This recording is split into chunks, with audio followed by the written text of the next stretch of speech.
ખાલી જો આ 4 વસ્તુનો ઉપાય કરો ને તમારા પેટની ચરબી ખાલી 7 દિવસમાં ઓગળી જશે. જોઈ લ્યો, ખાલી જોઈ લ્યો તમે. આપણા ઘરેલું વસ્તુ છે અને આયુર્વેદિક વસ્તુ કહેવાય છે ભાઈ. આ વસ્તુનો 4 વસ્તુનો ઉપાય તમે હું કહું એવી રીતે કરી લીધો એટલે તમારા પેટની ચરબી ગમે તેવી 20 25 કિલાની થઈ ગઈ હોય અને એક્સરસાઇઝ કરો હો, પાવડરો પીવો હો, દવાઈઓ પીવો હો, તોય કરતાં પણ મળતી નથી. તો હું તમને આજે કોઈ દવા નથી પીવાની, કોઈ પાવડર નથી પીવાનો, ખાલી તમારે માલિશ કરવાનું છે અને બીજું કાંઈ નથી કરવાનું. તો હવે વિડીયોમાં વાર નથી લગાડતો અને હું તમને જલ્દી બતાવું એટલે જલ્દી તમને બધી ખબર પડે.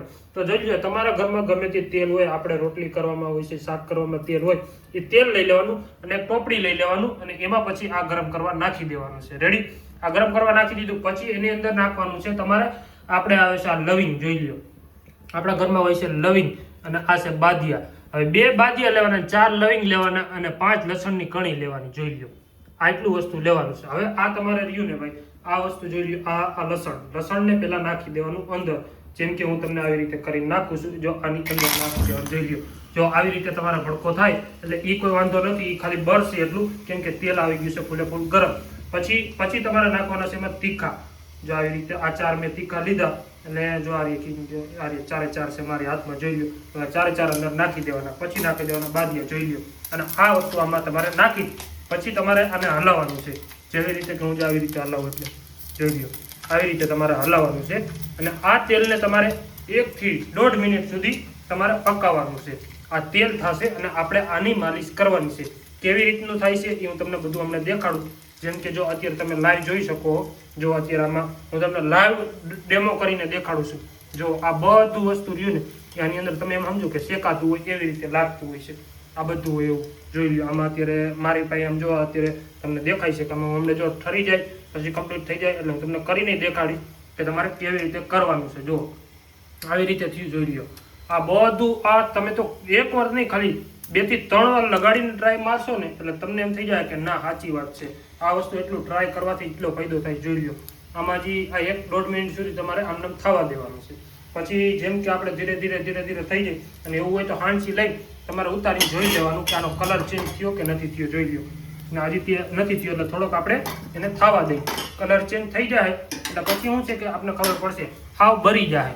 અંદર જે આપણે લસણ નાખ્યું છે, લવિંગ નાખ્યા અને બાદિયા, 2 બાદિયા નાખ્યા છે, 4 લવિંગ નાખ્યા છે અને 5 કણી લસણની નાખી છે. અને જે તેલ છે એ આપણે કયું તેલ આપણે રોટલીમાં રસોઈમાં વાપરી છે એ તેલ છે. એ તેલ લઈ લેવાનું, બીજું કાંઈ નથી કરવાનું તમારે. એને તમારે શેકાવા દેવાનું છે અને એ તેલમાં બધું મિક્સ થઈ જાય. જેટલું પણ તીખા છે આ બાદિયા છે એનું બધું જે આપણે હોય છે કે આપણે શાકમાં નાખી તો પણ કેટલું તીખું શાક થઈ જાય છે.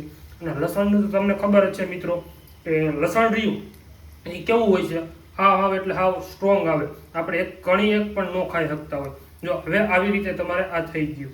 હવે હજી આને હજી થોડુંક શેકાવા દેવું છું, કારણ કે હજી આ બધું ગરમ લાગે. હજી મને નથી, કલર નથી બદલેલો. જો નકર આખો કલર બદલી જાય. હું તમને એવું લાગે ઉતારીને દેખાડી દો. જોઈ અને જો આવી રીતે આમ જો કલર બદલી જાય આખો. હા, જો કલર બદલી જાય. આમાં જોઈ લો, બેમાં ફેર દેખાય છે. હવે આને તમારે હે ને ભાઈ આને ઉતારીને તમારે એને ઠરવા દેવાનું. હું હવે ગેસ બંધ કરી દઉં છું. રેડી? ગેસ બંધ કરી દીધો. ગમે ગયણી છે કે તમારી પાસે હોય એમાં તમારે ગારી લેવાનું. જો આવી રીતે હું તમને ગારીને દેખાડું છું. એવી રીતે તમારે ગારી લઈ લેવાનું છે. જો આવી રીતે ગારી લીધો. રેડી? ધીરે ધીરે, કેમ કે તેલના છાંટા કોઈ તમને ઉડે નહીં એવી રીતે તમારે ગારી લેવાનું છે. રેડી? જો આવી રીતે તમારે હાવ બધું જોઈ લો, આવી રીતે તમારે ગારી લેવાનું બધું તેલ. રેડી? આવી રીતે મેં ગારી લીધું. હવે આપણે આને મૂકી દઈએ સાઈડમાં અને આ કાઢેલું છે એ મૂકી દઈએ. હવે જો આ તેલ જે આપણે કર્યું એ છે અને આ આપણે પેલા હતું એ તેલ. જોઈ લો, આ 2 તેલમાં કેટલો ફેર છે. જો આમાં કેટલો ફેર છે. આ વસ્તુ આપણે જે બધું અંદર નાખ્યું એ વસ્તુ છે અને આ સામાન્ય તેલ છે જે આપણા ઘરમાં રસોઈમાં હોય છે એ તેલ. હવે આ તેલને તમારે ઠરવા દેવાનું છે. ખાસ કરીને હવે જ તે જોજો મિત્રો, બહેનો, કે તમારા પેટની ચરબી વધી ગઈ હોય તો ખાસ હવે આ જ જોજો.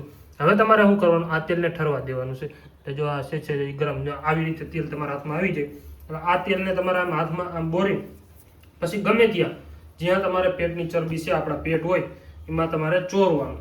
15 થી 20 મિનિટ સુધી તમારે માલિશ કરવાનું. એમાં 15 થી 20 મિનિટ સુધી તમારે માલિશ કરવાનું. પછી તમારી પાસે કોઈ પણ જો એવું ટેપ પટ્ટી પડી હોય કે ગમે તે વસ્તુ હોય, પટ્ટો હોય જે તમે પહેલાથી લીધેલો હોય પેટ હાટું, તો એ પટ્ટાને તમારે પેટ ઉપર આને પહેલા માલિશ કરી સરખી રીતે માલિશ કરવાનું.